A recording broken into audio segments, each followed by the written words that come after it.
Bonjour, bienvenue sur le stand de SGO qui nous présente Mystica dans une version améliorée et qui va nous montrer les principales applications sur le relief. Mystica est plus qu'un logiciel qui traite le relief, puisqu'il traite également la colorimétrie. Il est capable avant tout de lire n'importe quel type de codec et il est capable de le lire en temps réel et à aucun moment de la chaîne on va effectuer un rendu. Ça va être simplement un traitement de métadonnées qui vont permettre très rapidement de diffuser ces métadonnées sur l'ensemble des clips et voire même de pouvoir les réunir pour des compositing finaux. Donc la première particularité de Mystica, c'est sa timeline.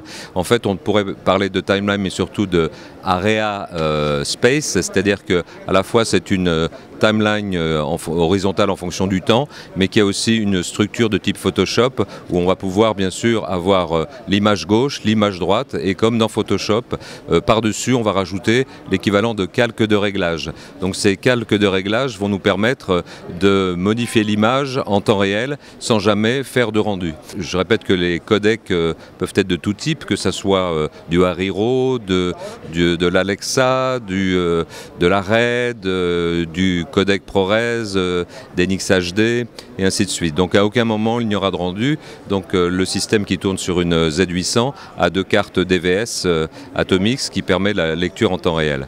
Une des premières choses, on va se centrer plutôt sur le relief. Une des premières choses que l'on va faire consiste à prendre les deux images, par exemple celle-ci, et on va avoir une image gauche et une image droite. On voit déjà qu'il y a une disparité de couleurs entre les deux caméras.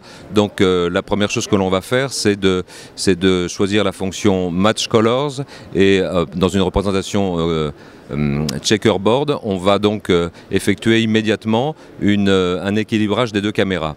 Cet équilibrage est fait dans un premier temps d'une manière naturelle, mais pour augmenter l'efficacité, on va créer avec le moteur très puissant du système qui s'appelle Motion Estimation, on va créer deux images centrales, à savoir l'image de gauche va être amenée au centre et l'image de droite va être amenée au centre.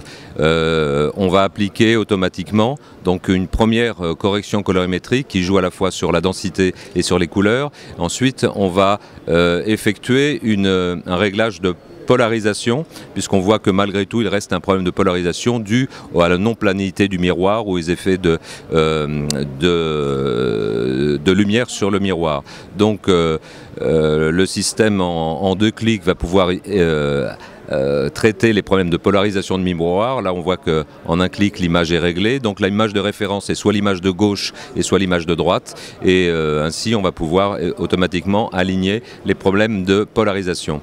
Maintenant, ce qui concerne l'équilibrage, les ajustements géométriques, donc l'ensemble des ajustements géométriques, que ce soit la rotation, le tilt, le trapèze, le zoom, s'effectue en un clic par le bouton Match Géométrie, et ce bouton Match Géométrie va nous permettre automatiquement, en un clic, d'aligner immédiatement toutes les problématiques dues à un mauvais alignement de rig, voire même à des problèmes de non-équilibre entre les deux zooms. Donc on va pouvoir également bien sûr traiter ça en automatique, mais lors de cas un peu difficiles, dans les 10% de cas qui seront peut-être difficiles, on va pouvoir régler manuellement, reprendre les réglages en manuel.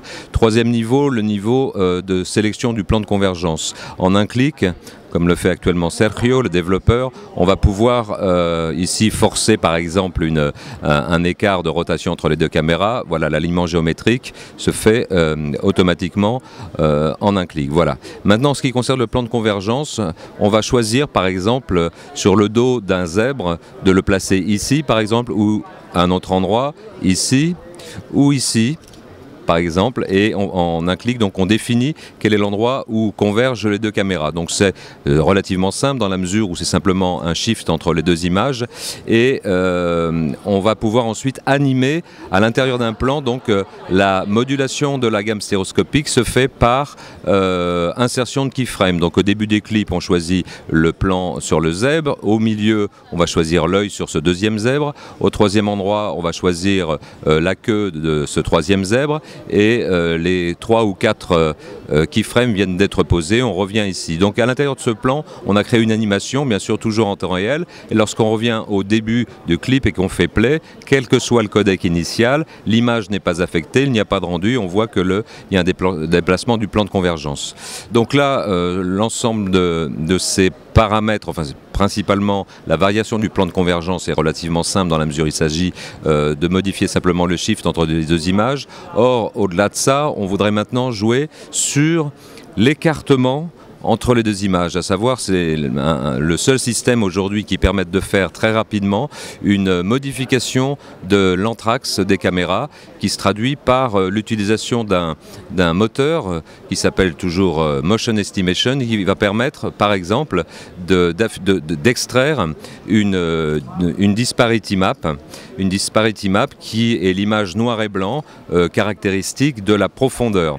Donc c'est bien une disparity map qui va se traduire sous la forme d'une image noir et blanc, mais cette disparity map, donc la représentation graphique en noir et blanc de la carte de disparité.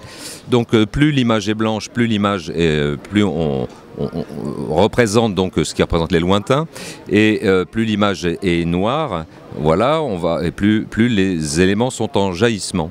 Donc on voit qu'en jouant sur la densité de cette image, on va avoir la possibilité de modifier artificiellement après tournage, donc l'écartement entre les deux caméras. Alors dans la vue de droite, on voit une représentation en coupe de la boîte stéréoscopique avec bien sûr à gauche ce qui est du jaillissement et à droite ce que sont les lointains, et en vert, la ligne vert représente le plan de convergence. Donc on va pouvoir, en passant par ce module, pouvoir jouer en jouant sur la densité de cette disparity map, on peut avoir jouer sur l'amplitude de cet histogramme qui n'en est pas un, puisque c'est la vue en coupe de l'image, et on voit qu'après coup, donc, on va pouvoir, les deux images se déplacent l'une par rapport à l'autre, on va fixer le plan de convergence ici sur le dos de l'éléphant, on voit que le dos de l'éléphant ne bouge pas et que les jaillissements se déplacent et les lointains se déplacent à l'inverse, donc toujours en tournant autour du point de rotation qui est celui de l'éléphant. Maintenant on va regarder une seule image pour montrer effectivement ce qu'on calcule et comment le système est capable de recalculer une perspective à partir d'une image. Vous voyez, là ce ne sont pas les deux images, c'est une seule image, et avec cette étude au pixel près donc de l'image, on va pouvoir refabriquer artificiellement une autre perspective. Donc bien sûr, on peut se poser la question, est-ce que ça marche dans tous les coups ? Non, puisque c'est fonction de la qualité de la carte de disparité. Donc en connaissant un petit peu le système, on peut traiter même au départ, lorsqu'on sait qu'on risque d'avoir besoin de ce système-là, en fonction des différents cues, de la lumière de la scène, on va pouvoir ressortir plus ou moins facilement une carte de disparité. Donc là on voit en jouant sur ce module que la perspective change sur l'éléphant. Donc on voit que pour l'instant nous ne jouons que sur la totalité de la boîte stéréoscopique, de la boîte stéréoscopique, et on va donc ici maintenant aller beaucoup plus loin. On va essayer de préserver une partie de la zone. On va décider par exemple de conserver, puisqu'on les aime, les avant-plans, le jaillissement est correct, le plan de convergence est bien situé. On se rend compte, comme c'est souvent le cas, qu'une fois que l'on a ravancé le plan de convergence, sur les lointains, on est hors norme, on dépasse les fameux 6,5 cm.